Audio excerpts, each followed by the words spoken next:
So today I am going to make some hamburger soup, and I'm making a big double batch so that we can have some of that for dinner tonight. And then I'm also gonna freeze some for Joe to have for lunches. So I have all my ingredients out and I have my recipe, and so we're gonna go ahead and get started on this soup. So I have got my recipe, and I will make sure and put this recipe on my blog for you, and I will put the link in the description. So the first thing I'm gonna do is get my ground beef in the pan, and I'm using 2 pounds of ground beef because I'm making a double batch, and my ground beef is still frozen, but that's okay. I am just gonna put it in my pan on low and then just break it up as it thaws.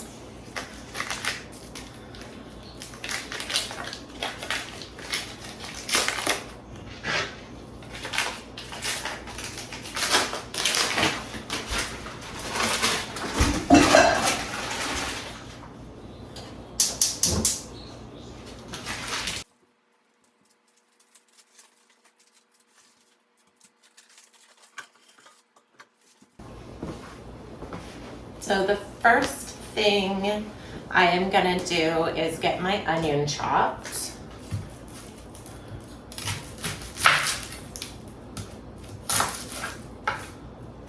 I am a messy cooker, and I just clean up as I go.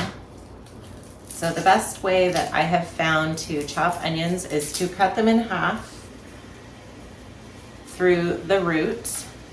Then you can easily remove the peel. Leaving the root intact means that the onion layers don't fall apart. So we'll get this all peeled. And then I am going to just slice this lengthwise. And then into little strips. Again, I am not cutting through the roots to keep it all one piece, and then I can just easily dice this onion.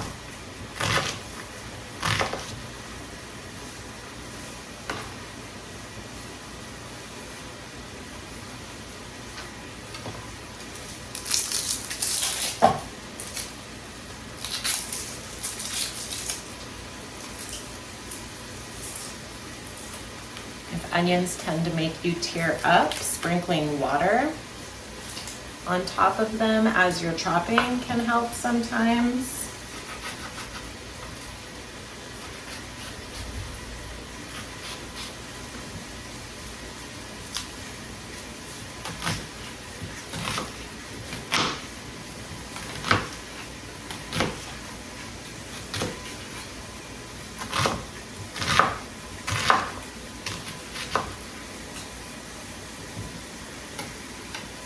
All right, so my onion is chopped. I'm gonna go check on my meat.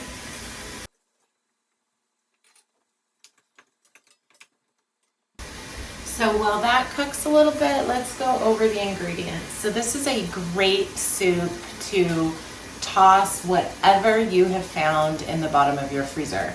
Typically when I make this for my family for dinner, I am adding potatoes to it. Because I'm making this for Joe for his lunches, I'm gonna add no potatoes, and then I will take out the soup I'm freezing for him and then add potatoes to tonight's dinner.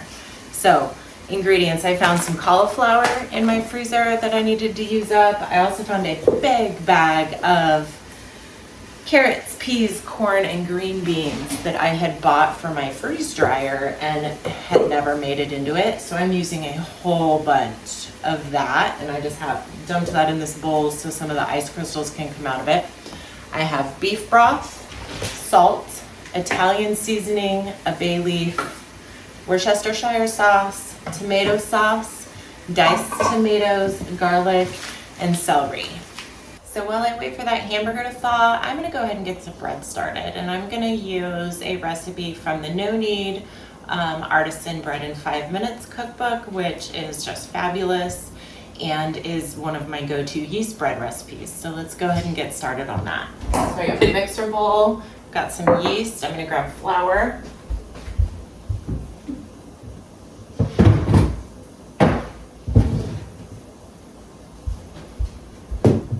also grab some kosher salt.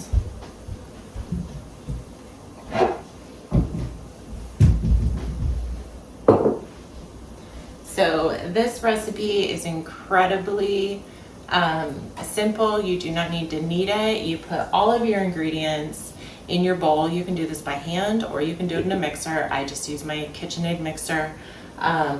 So let's go ahead and get started. So first thing we're gonna get is 3 cups of lukewarm water, and I just use my tap.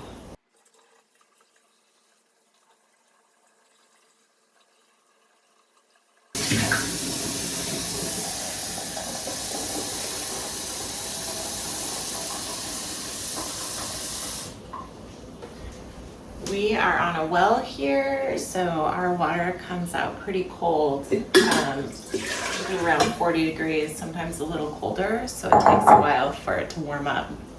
So we've got 3 cups of water in the bowl. Now we are going to add our yeast, which, let me check the recipe, but I believe is 1.5 tablespoons. Yep, 1.5 tablespoons of yeast. I buy yeast in bulk. It gets stored in canning jars, and then I keep it in my freezer. When I bring one into my kitchen rotation, I store it in my refrigerator. So 1.5 tablespoons of yeast. Now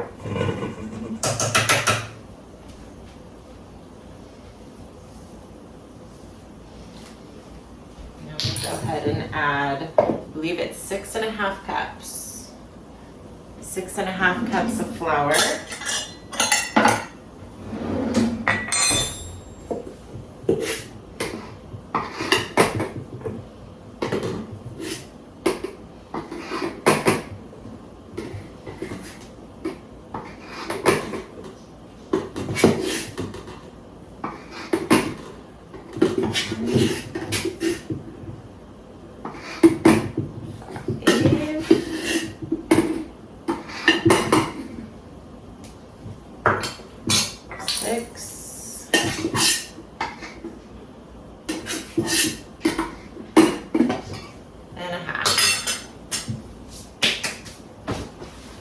And now our kosher salt, which is also 1.5 tablespoons.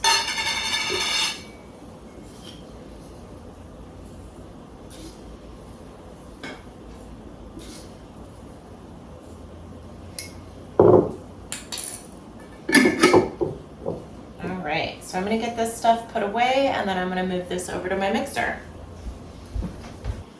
So I have the KitchenAid I believe it's 6-quart, maybe it's 5-quart professional mixer. It's 5, it says right here. And I got this thing 15 years ago maybe, and it is still going strong. So I absolutely love my KitchenAid mixer. This is a dough hook, if you do not know that, and it is used for mixing dough. So let's go ahead and get this mixed up.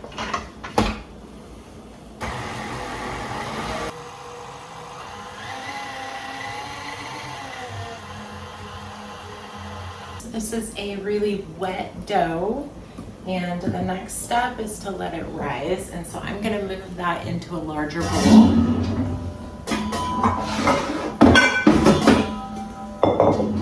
And the easiest way to get this out of here is to get your hands wet.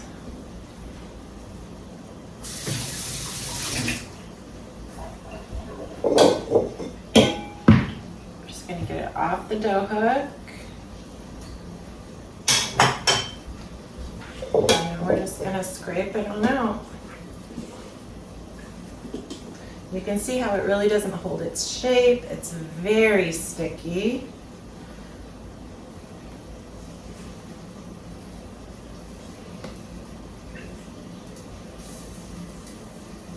Just scrape as much as you can out of the bowl.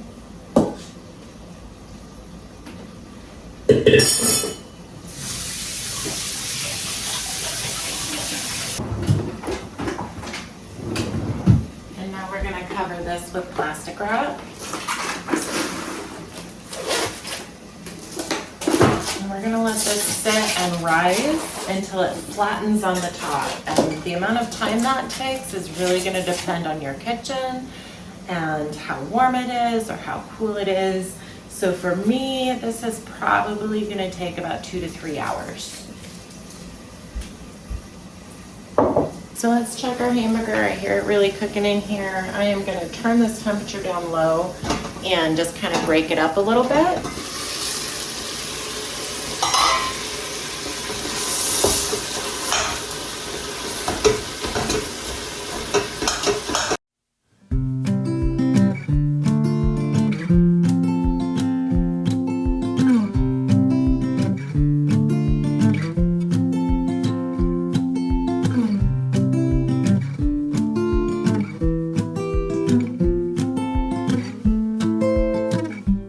So that hamburger is mostly thawed. It is not all the way cooked yet, but I'm gonna go ahead and start cooking some other ingredients while I'm at it. I am using frozen celery, so that is the first thing I'm gonna add to this pan because I want some of that water and moisture to evaporate away. If you were using fresh celery, I would just add some oil, add your celery and your onion at the same time. So let's get this celery added.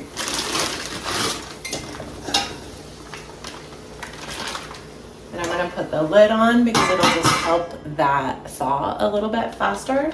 So I tend to buy celery in bulk, either a case or if I grow it in my garden, and then we chop it, blanch it, freeze it, and vacuum seal it to use in soups all winter. All right, so my celery is thawed, my ground beef is thawed. I'm gonna go ahead and add a little oil to this pan and then add my onions.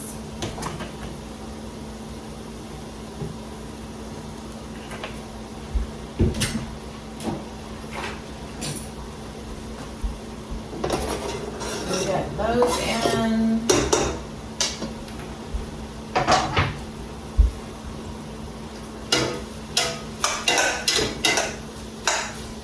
And we'll just let everything cook for a little bit and let those flavors meld. I'm gonna add a little bit of salt and probably some pepper to this.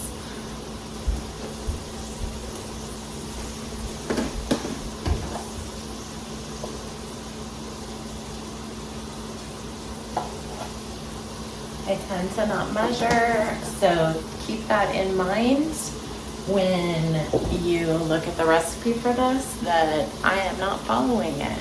So let's get some pepper.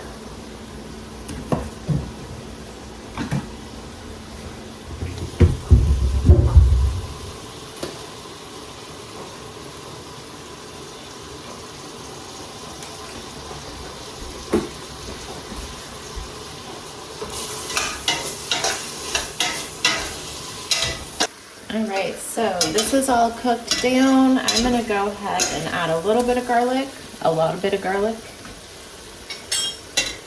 Garlic burns really easy, so you don't wanna add it too soon. So I'm just gonna cook that up a little bit, and then we are just gonna dump the rest of the ingredients in this pot.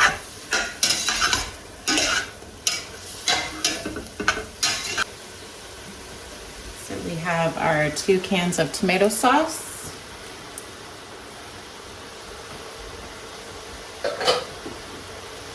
2 cans of diced tomatoes. I will also sometimes leave these out if I'm making it for the family because my kids do not like large chunks of tomato. Gonna add some beef broth. And I am just pouring it in that can of tomato sauce to get the last bits off the side of the can.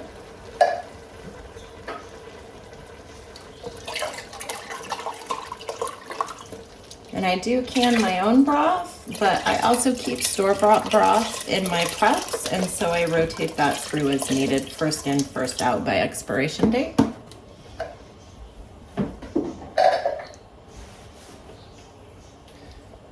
Okay, I don't know how much the recipe says of this. We're just gonna add some. That's probably good.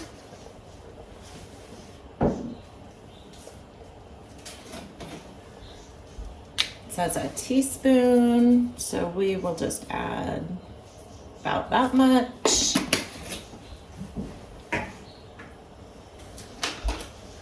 A bay leaf.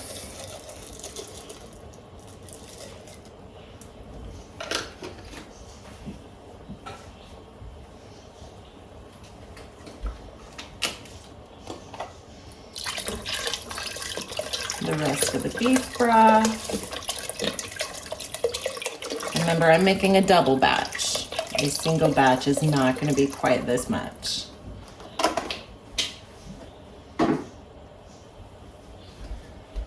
So I'm going to switch over to a spoon, give this a stir, and then add my frozen vegetables.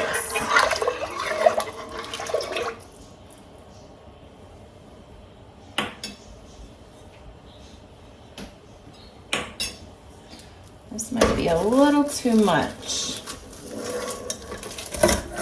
Oh no, it works.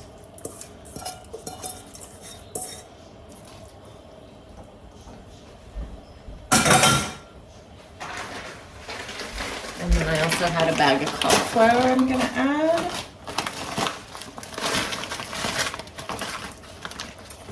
Give all that a stir.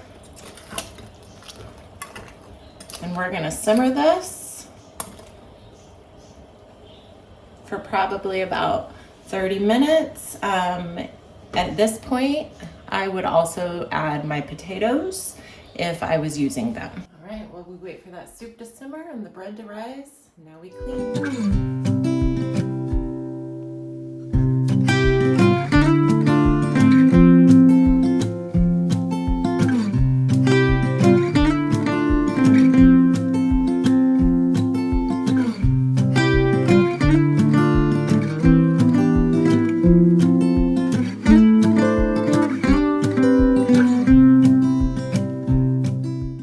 So this soup is simmering down, and you can see it takes on just a really nice, richer color as it simmers. And Joe actually already had some for lunch. The vegetables were not quite done, but he said it's gonna be really good when they are done. So it is time to shape our bread loaf and bake it, and I'm gonna use my large cast iron Dutch oven, and I am just gonna put this in my oven and preheat the pan, and my oven is set to 450.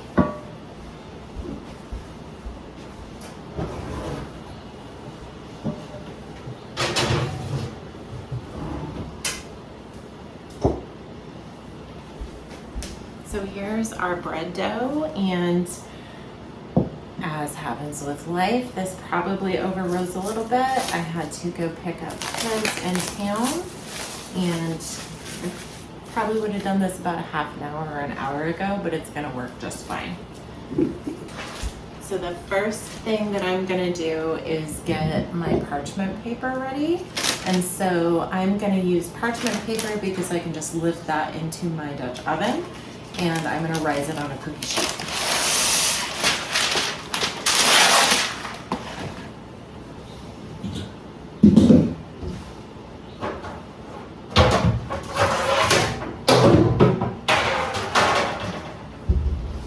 So I got my cookie sheet, and handy tip here, we're gonna crumple this up.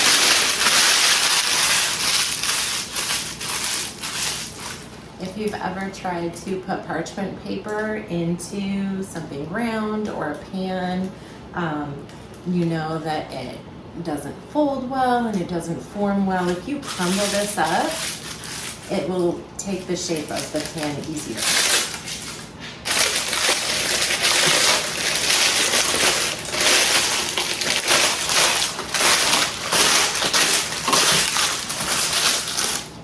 We're just gonna set this aside. Okay, now we are gonna work with our bread dough. Let me get some of this stuff out of the way. And this dough is incredibly sticky, and when I make a batch of this, it makes about 3 round loaves. I will also use this to make cinnamon rolls, all kinds of things. So I have flour. We're gonna sprinkle flour on our work surface. We're also gonna sprinkle flour on the top of the dough. A lot of flour. This dough was really sticky. And so let's go ahead and just take about 1/3 of this. And I'm just eyeballing it.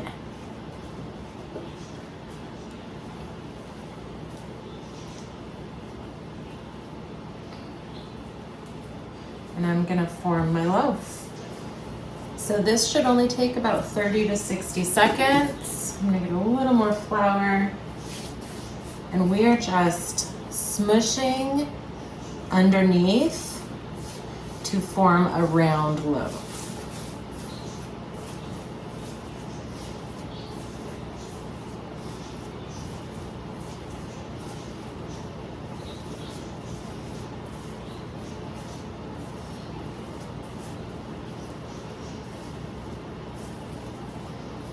All right, so I'm going to put this over here to rise.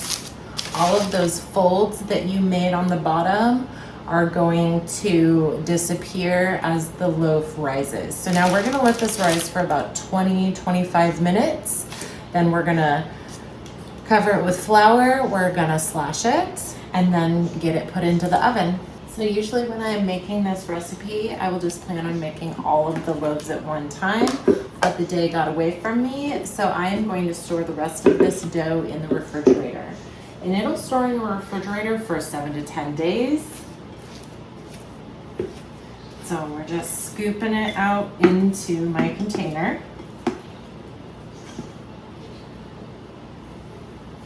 And when you open up your refrigerator, you will see that this dough has risen a bit in the container, usually overnight, and that's totally fine. So we got a container, put the lid on, and then I will bake something with this dough another day. All right, hey guys, so interrupting this scheduled video to jump in and show you what this bread dough looks like. It is 2 days later, and welcome to my kitchen. I'm just holding the phone. I'm not using my tripod. My kitchen cabinets are open and it has been a day. But I was editing that video and I wanted to show you guys the bread in the video. So here is that dough. Can you see it? I'm dropping it. But that I put in the fridge. So you can see that, I mean, it is considerably risen in here. And this cookbook and this recipe is excellent and great. So I highly recommend it, but it's great to have dough in your fridge and be able to just make bread when you need it.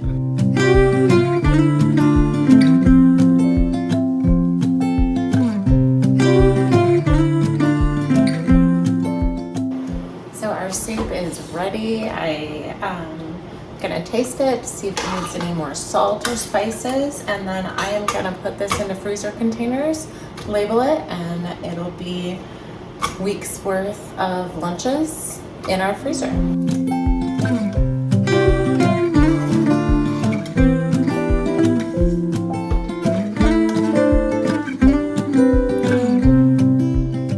So the soup is done and it's cool enough to put into these freezer deli containers, and I will link these in the description below.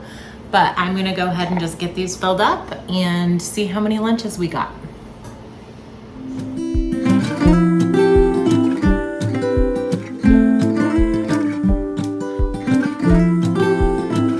We have about 12 lunches that are gonna go into the freezer, and he ate a bowl for lunch today, so all total that was 13 lunches. And these are pretty large servings. This is about 2 cups per container. But I think that's a pretty good stash of soup and work lunches for Joe that I'm about to put in the freezer. It's the perfect weather for a warm bowl of soup with fresh homemade bread. I hope you enjoyed this video. You can subscribe for more, and see you next time here at This Prepared Life.